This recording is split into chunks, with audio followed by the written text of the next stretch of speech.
Hello guys, good evening guys. Ayan guys, andito pa rin kami ngayon guys sa Garden Plaza. Ayan, andito pa rin kami guys. Still waiting po sa pag-pick up ng 4 na gulong. Ayan guys, kanina ang pick up dapat ay 5:30. Tapos pumunta kami ng maaga guys, mga before 4. Ayan, para mapaaga sana yung pag-pick up.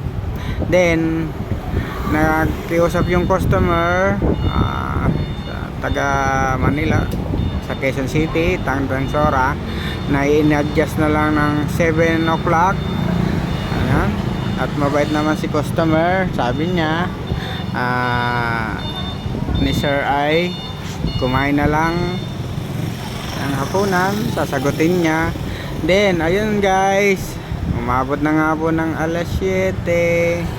So tinagal-tagal na paikot-ikot namin dito, na palakad-lakad na ba, na kumulo na lang yung tiyan ng anak ko guys.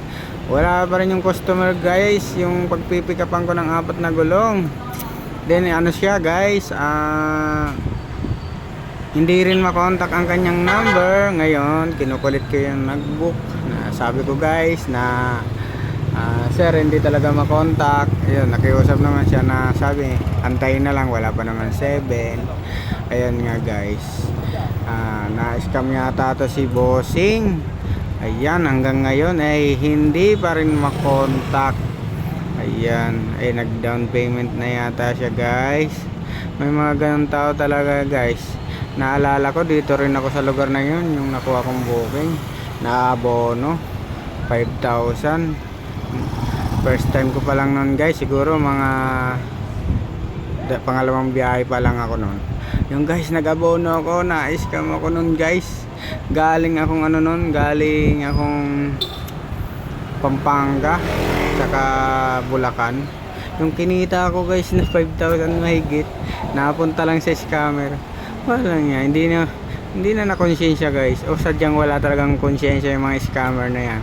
Alam ko hindi natutulog ang Diyos. Si Lord ang bahala sa inyo sa mga ginagawa nyong panluloko sa mga kapwa nyo.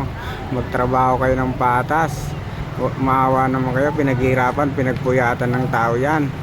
Yun nga guys, dahil talagang sinare ko lang, ang alas 7 na, pasado na mahigit, wala pa rin, hindi makontak. Talagang na-scam na ng tuluyan si bossing. Ayun, cancel nga ang aking biyahe papuntang Tandansora.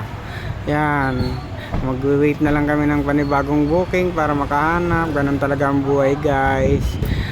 May mga tao talagang alang ang kaluluwa. Ayun, yan guys, sinare ko lang sa inyo.